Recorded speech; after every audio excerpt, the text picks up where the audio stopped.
All right, I want to continue here with part three of our tools and equipment use for chapter 11.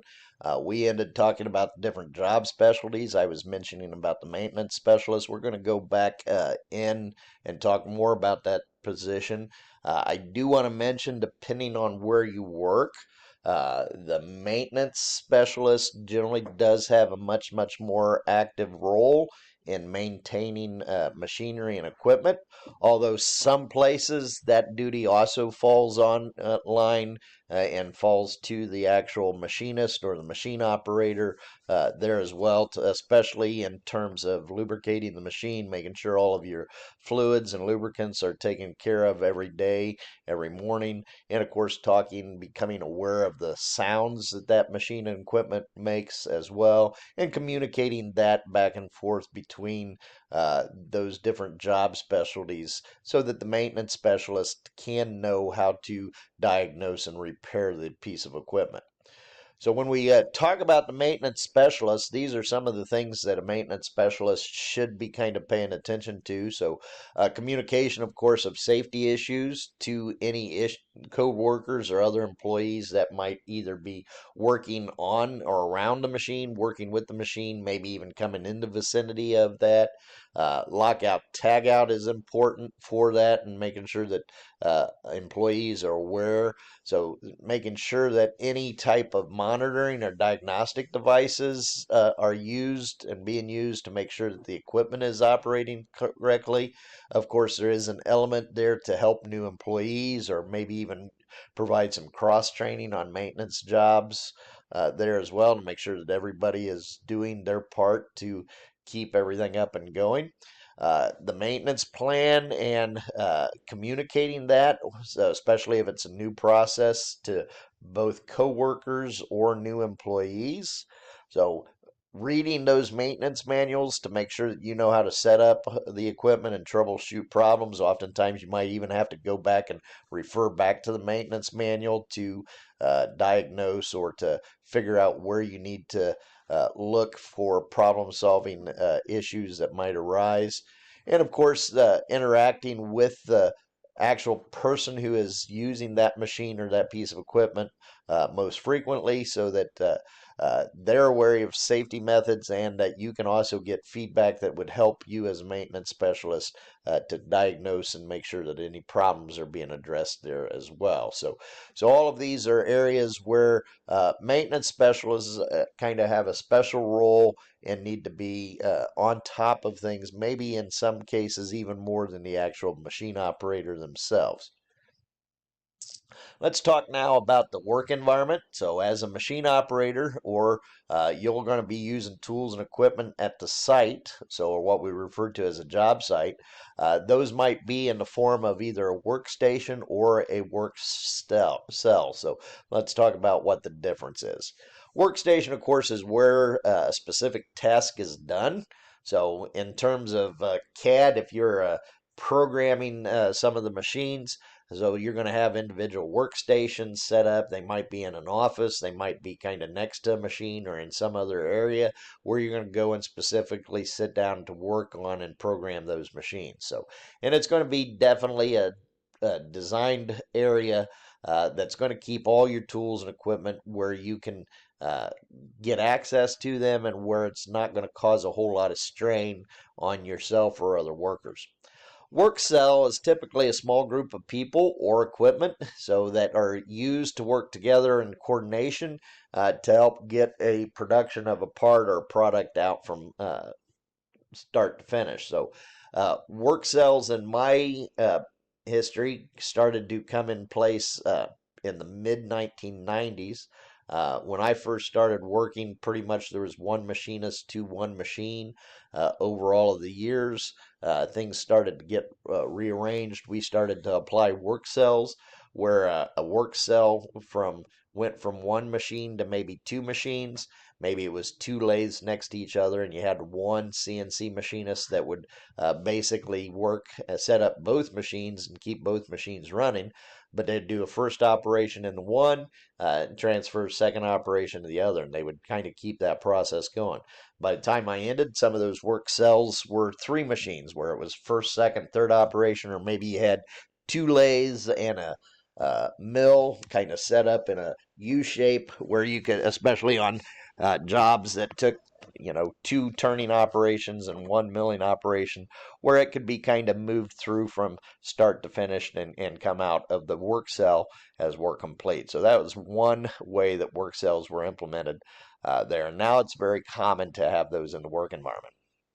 So we also want to bring attention to tool safety. So doesn't matter which type of tool, hand tool, power tool, or equipment you're using, tool safety is important. Obviously, power tools and equipment, the risk and the dangers are a lot higher than they are with hand tools, but you can still hurt yourself pretty badly even with hand tools if you're not paying attention and practicing common sense. So in all of these areas, there are four main types of hazards that we're going to talk about. There are cut points, crush points, pinch points, and wrap points. And you are all familiar with the pictograms showing some of these different safety hazards that are part of machines and know what those pictograms actually look like. So just be aware of that as we go and try to avoid those when you're working with your different tools and equipment. Some other types of tool related safety systems are actually required by OSHA, and they're regulated and enforced by OSHA. So things like machine guards, interlocks, simultaneous control devices, safety valves, all of these different types of engineering safety devices or engineering protocols are very, very important to tool related safety. Now, I want to point out there is a hierarchy of this. First, of course, when tool related safety, if there are safety hazards, we want to try to eliminate those altogether. If we can't eliminate, we might want to substitute those tool related safety. Obviously, then, if we can't do either, the next stage and course of action is to put engineered devices in place to help prevent people from getting hurt. So after the engineering devices are put in place, then we might go into writing policies and put some type of a management system in place through our use of our policies and procedures. And lastly, of course, would be the PPE that would be related to it as well. So we need to make sure that we are doing all of these things so that we are complying with OSHA, of course, but even more important than the compliance with OSHA is just the ability to know that you're doing a good job, that you're working safe, that you are working to the best of your ability to keep yourself and your coworkers safe from injury and harm as well. Because in reality, at the end of the day, we all just want to kind of go home and relax, knowing that we work safe and are going to be able to go home safe as well. I want to kind of specifically mention lockout tagout here. So it is very important for all individuals to be familiar with lockout tagout and for the maintenance personnel to use lockout tagout on a regular basis. And for operators or anybody else that might be in that general area to make sure that when things are locked out and tagged out that you're not energizing or trying to activate that machine. So that's a good way for people to get hurt and even killed. So make sure you're paying attention to your company's lockout tagout procedures. And this goes straight across the board. It doesn't always just apply to industry and manufacturing. So one of the biggest instances that I had was at one of the past high schools that I taught at. My woods lab was in one section, and the auto lab was in the next lab over. Between the two labs was a separate room that was our paint booth and our paint bay. Of course, I used that for finishing and staining of woods, and the auto department used that for painting and auto body work. Well, there were um, large garage doors on both sides that either went into my lab or went into the automotive lab. And at one point, the maintenance person was up on a ladder repairing and replacing some of the balusters in the light. That particular maintenance person did not let me, as the teacher, know that he was in there. He did not hang any type of sign on the door showing that he was working in there, and he did not de-energize the electric panel or anything else. So he was working to replace those balusters. Well, of course, I needed to go into that room, so I flipped the light switch, and then, of course, he proceeded to holler and berate and yell at me for flipping on the lights. When in reality, it was really his fault. So he's lucky that he didn't get electrocuted. I imagine he probably did get a little bit of a zap, but if he was following uh, actual OSHA protocols and hanging signs and locking out, tagging out stuff, or at the very least, de-energizing that light switch, he wouldn't have had that issue, and we wouldn't have had to worry about it. I would have known that he was in there and wouldn't have gone in there to turn on the light switch. So make sure that you are always locking and tagging out and following that, and making others aware that you're going to be working in that area, so that that machinery and equipment does not get energized. We also need to pay attention to all the safety sensors and alarms there too. So trip devices, alarms, there's a lot that's going on that are both visual or audible in nature. So you need to be aware of what practices your company puts in place and how they use lights, signals, sound devices, alarms, and stuff to kind of indicate what's going on in terms of safety. Not just overall safety there, but also safety with the machine. So a lot of times those different types of sensors and alarms can also let you know what's going on with the machine, so you can react and do either preventative maintenance or other types of maintenance on it before something very serious happens. Last kind of category that I want to talk about here is ergonomics. So you should be aware of ergonomics. It is the science of designing and arranging objects so that it's best for people to use. The idea is here to try to make things easier for humans to utilize those products, and to kind of eliminate or reduce what's known as repetitive stress injuries.